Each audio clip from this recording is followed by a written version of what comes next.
Hi everybody, it's Gemma, welcome back to Pampered Wolf. If I had £1 for every single time somebody asked me if I'd had my lips filled recently, I would be very, very wealthy. The answer is no. I'm so sick of answering this question in the comment section. It's all smoke and mirrors. It's all achieved with a little bit of makeup and a couple of techniques. I've been doing this now for a good 6 months, and honestly, the amount of people that keep asking me is unbelievable.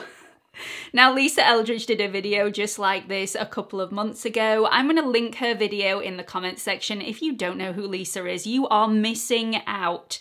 She is a makeup artist and she has the most wonderful tips on how to perfect your makeup. She's unbelievable, so please go and check her out. So if you are new here, hi, my name's Gemma. I upload 2 to 3 videos here on YouTube every single week, and I'm also on Instagram if you fancy checking me out over there. It's at Pampered Wolf, all lowercase, no spaces. I would really appreciate it if by the end of this video you've liked what you've seen, you click on that subscribe button and also the notification bell so you don't miss any future uploads. Now, just a short disclaimer, I used to have filler in my lips. My lips were incredibly thin when I first started my channel. I've made no secret about the fact that I used to have filler. I haven't had filler since October, November 2019, so well over a year ago, but even so there may still be some remnants of that filler left in my lip. So I just wanted to mention that. There is nothing wrong with having filler if you want to have filler. I just haven't had it for quite some time because you can achieve a very similar look with makeup. So let me show you what my lips would look like with lipstick on without applying these tips and tricks. So I'm just going to apply a little bit of lipstick to my lips. I'm going to go right to the corners.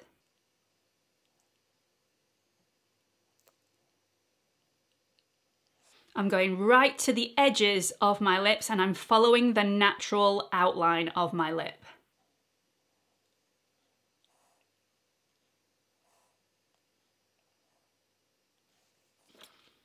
So let me just zoom you in on my lips so you can really get to grips with where I've applied the product. Now, I've just followed the natural outline of my lip and I've gone right to the corners of my mouth.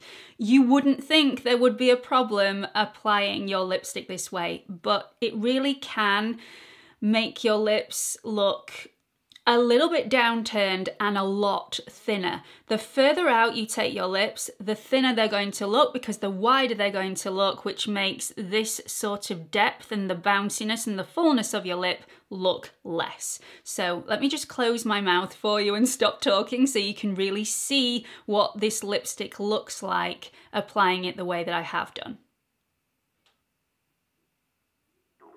My lips also don't look even. Nobody's lips are even unless you have them professionally done in a clinic. They are not going to look even if you just go to the natural outline of the lip every single time. You really have to look in a mirror and just say, okay, I need a little bit more over here, I need a little bit more over there.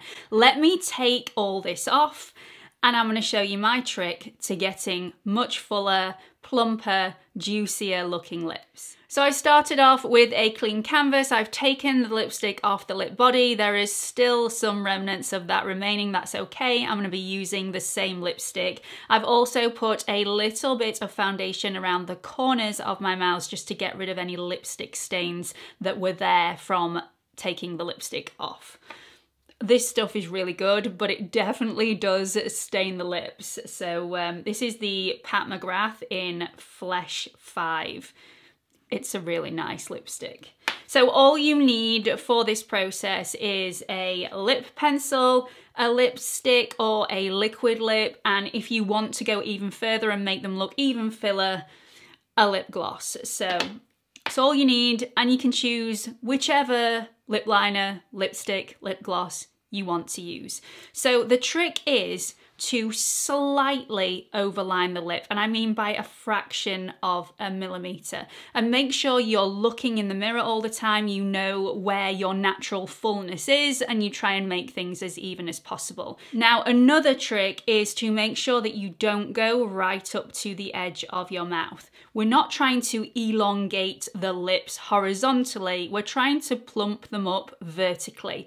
And the shorter the lip is, the fuller they're going to look. So I'm going to completely cut off the outside of my lip, and I'm literally going to go to around about here on my lip. So I'm cutting off quite a considerable portion. So I'm going to start from the top here, and I'm going to have to stop talking for this because you can't apply a lip liner and talk at the same time. I really wish you could. That would definitely be multitasking, wouldn't it? Okay, so I'm going to start from the top. So as you can see, I am slightly overlining my lip. You won't notice this when all the other products are on. You don't want to go too far above the lip, otherwise you'll end up looking a little bit clown-like, but just a fraction will look very natural and really plump and juicy.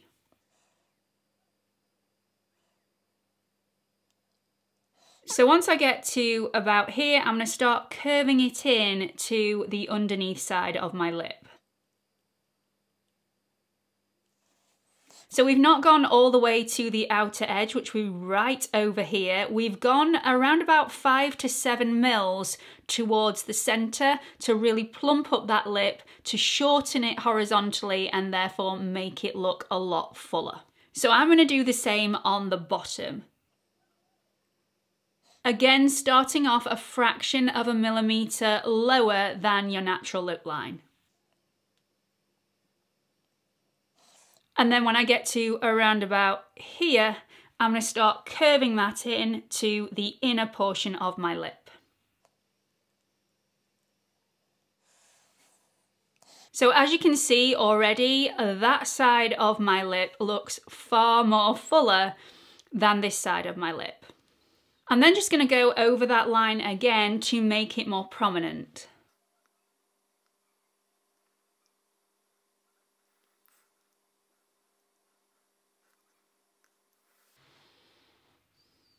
Look at how much fuller that actually looks already. So then I'm going to do the other side, and this can be quite tricky because you need to make this match. So this is the side that's going to take you a little bit longer just to make sure everything's even. So sometimes I will have to go back to the other side just to even things out a little bit. It's all about playing and just making sure that you've got it right. This may take some time the first time you do it, but honestly, the more you do it and the more practice you get, the quicker you become at it. I often miss out this step altogether. Now, if I'm using a liquid lip, I find that I can overline my lip using the liquid lip without the use of a lip liner. You will get a much more crisp edge if you're using an actual lipstick if you use a lip liner. So I always recommend using a lip liner if you're going for a bullet lipstick, but the more practice you get, if you're using a liquid lip, you may find that you don't need this step. Another tip that I would give you is don't just apply your lipstick when you've got a straight face. Smile a little bit, because when you smile, your lip turns in lots of different ways, and you may find that when you smile, your lips don't look even. So check straight on and then maybe give a little smile and see whether your lips still look even when you're smiling. That will give you a few pointers on where needs filling in a little bit more. So then I'm going to apply my lipstick.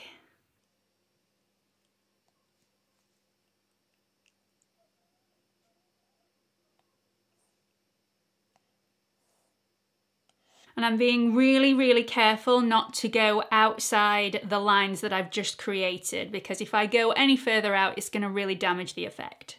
So as you can see, by finishing off the lips with the lipstick, my lips look really, really full and bouncy. And if I open my mouth for you, you can see where I've completely missed out.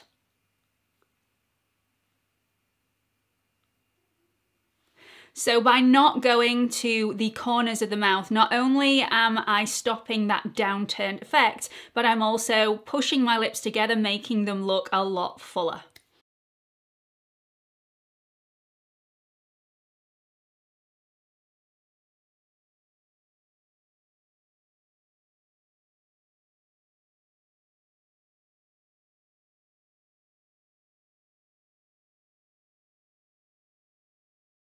So that's it. It's such a simple technique to do, but visually it's extremely effective. And by missing out the corners of your mouth, you're not only stopping your lips from looking downturned and making your lips look fuller, you're also preventing any lipstick or any lip gloss from creeping into those lines and creeping further out of those lines, making your lips look even more downturned and, you know, having bleeding lipstick around those areas, which I've had so many times before I started doing this technique. I really hope you've enjoyed this video. Do try it out at home, play around with it a little bit, see what works best for you, and let me know how you get on in the comments section. I'm really eager to see whether this has actually worked for you, whether you like the effects. It definitely gives that pouty effect without pouting, and I'm not pouting on any of the pictures. I mean, that is a pout. Victoria Beckham, eat your heart out. Hope to see you all in the next video. Bye everyone.